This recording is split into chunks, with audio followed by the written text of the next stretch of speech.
plaques de sol Fermacell forment une très bonne solution pour améliorer les planchers, aussi bien en bois qu'en béton dans des habitations anciennes ou des constructions neuves.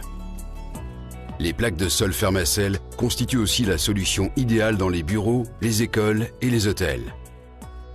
Associées à de la laine minérale ou à des fibres de bois, les plaques de sol Fermacell procurent une excellente isolation contre les bruits solidiens et aériens.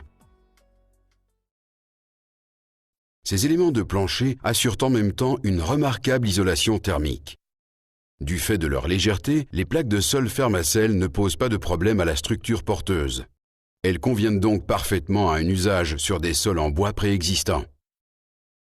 Les plaques de sol Fermacell se prêtent tout à fait à une utilisation avec un système de chauffage par le sol.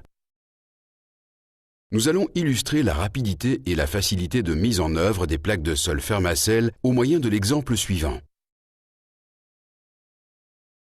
Le montage ne nécessite que des outils courants.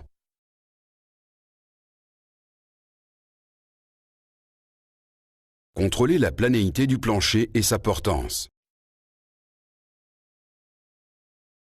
Vissez les parties branlantes du plancher. Sur la première plaque posée dans le coin, on scie les battues sur deux côtés. Pour les plaques suivantes de la première rangée, on scie la battue longitudinale. Les bandes d'isolation murale Fermacell remplissent une fonction de désolidarisation. Les plaques de sol se collent avec la colle Fermacell prévue à cet effet. De cette façon, on applique automatiquement deux traits de colle au bon endroit. Le flacon permet de traiter 25 mètres carrés. Les plaques sont posées par rangées successives. Veillez à les fixer avec des vis autoperceuses Fermacell dans les 10 minutes suivant le collage. Il est aussi possible de les fixer avec les agrafes recommandées.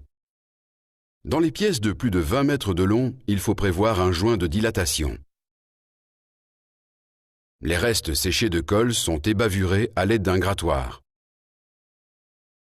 On garnit les joints et les vis ou les agrafes en fonction du type de finition du plancher. Si une finition mince est appliquée par la suite sur le sol, marmoléum, linoléum, vinyle, il convient de mettre en place une mince couche de ragréage. Quand l'isolation phonique doit répondre à des critères élevés, on peut recourir au système en nid d'abeille. Les plaques sont remplies de granules. Maintenant, on peut poser les plaques ou, si nécessaire, on commence par ragréer.